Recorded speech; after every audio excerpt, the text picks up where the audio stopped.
Hello and welcome to Malt Mondays. First of all, I just want to go ahead and thank my subscribers for staying with the channel and encourage those of you who haven't subscribed yet, please go ahead and click that. It's really easy to do and it helps me out a lot. So today I'm going to be looking at Compass Box Spice Tree. This is something that caused a lot of issues when it was first released because Compass Box, if you don't know who they are, is a bottling company. They don't distill the whiskey themselves, but they source it, similar to Johnny Walker. And what they did originally was they put toasted oak staves in the middle of the barrel to increase the wood influence on the scotch. And the Scotch Whisky Association was like, no, you can't do that. That's against the rules. So they got in a lot of trouble, and the original edition of this whiskey, which came out several years ago, is extremely valuable because it had to be discontinued legally. So they still wanted to keep this idea of putting two different types of oak together because these oak staves they used were originally French oak inside an American oak barrel. So what they did was they took off the end caps of their barrels and put end caps made from French oak. And they sourced this oak from 200-year-old forests, extremely high quality wood as far as, they tell us. Now, Compass Box has been all about transparency in the whiskey industry. All their blends are non-age statements, and they do this on purpose. They do this so that people realize, okay, the age statement isn't what defines the quality of the blend, because legally they're not allowed to tell you the breakdown of the age statements. This could be 30-year-old whiskey, but if one drop of it is 3 years old, they would have to put it labeled as 3 years old, which is what they've done with their 3-year-old deluxe whiskey, which sells for like $300. It's labeled as a 3-year-old Scotch, and really it's about 20 to 25 years old. So they've kind of done that as a middle finger to the Scotch Whisky Association of like, hey, you guys shouldn't be regulating it this way because it hurts the consumer, because we're not allowed to put on our label, look, this is a blend of 50% 5-year-old whiskey and 10% 20-year-old whiskey and 40% 13-year-old whiskey, for example.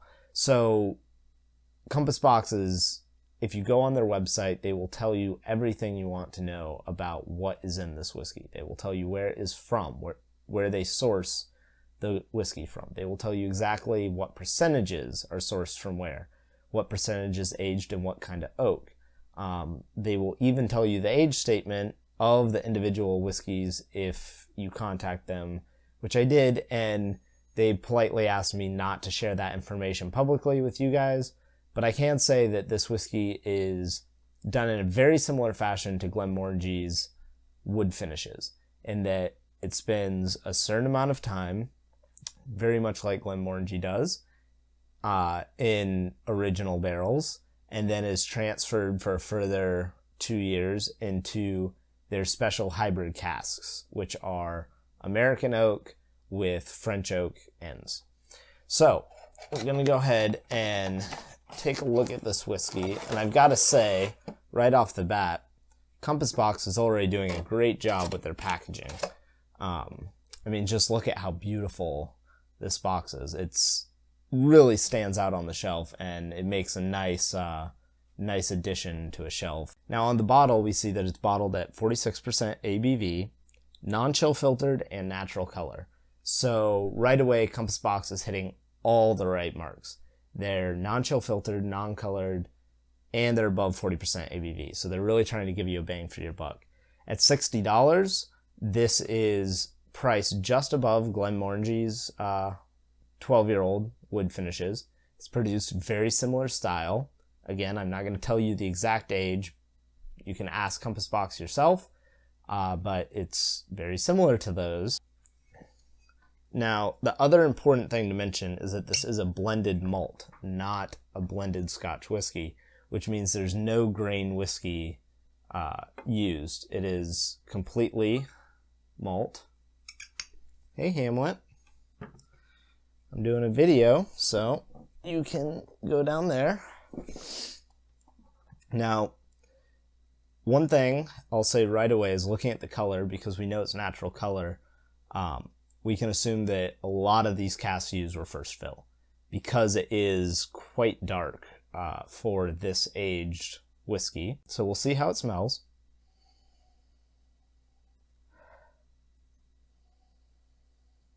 This smells really good. So the most obvious aroma here is vanilla, but that vanilla is mixed with like red apples, definitely some oakiness coming in.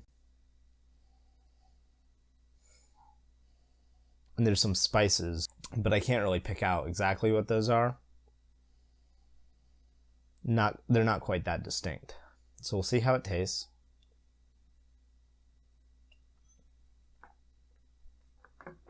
So the front of the flavor is really heavy on the vanilla, but that fades really quickly into a nice spiciness, not a nuttiness, but like a nutmeg. There's definitely some of the red apple coming back, some of those red fruits, very hints of them in there. There's clove, a lot of the French oak nuances are showing up there. And so that finish in their hybrid cask really comes through in this. This is good whiskey. There's no burn on the nose. For 46% ABV, not any alcohol sharpness on the palate. There's a little bit of a spiciness in your mouth, but some of that's from the French oak, some of that's from the extra ABV. So if you wanted to add some water to this, go ahead, drop a couple drops in there. Don't overdo it, but this is really well done. And I've got to say, at $60, this is fantastic. This is definitely a sipping whiskey, and it's something that rewards you spending a little bit of time with it. It's not a super light, super approachable whiskey like most blends are geared towards being. And if you're looking for that, check out Compass Box's Asila. That's a great, more easygoing drinker. So if I was going to score this, I would give it a 93 out of 100. And that's because I feel like for the money that you're paying to grab this bottle, it is fantastic. It's a more unique flavor profile with all the spices in there than you're getting from a lot of other $50 to $60 offerings. And like I said, check out Compass Box's website. They have breakdowns of exactly what casks all this comes from. 60% of this is cleanlish. And they'll tell you what the rest is. They'll tell you which casks, which parts were aged in, etc. So, thank you for watching this video. Please like, share, and subscribe to my channel, and come back next week.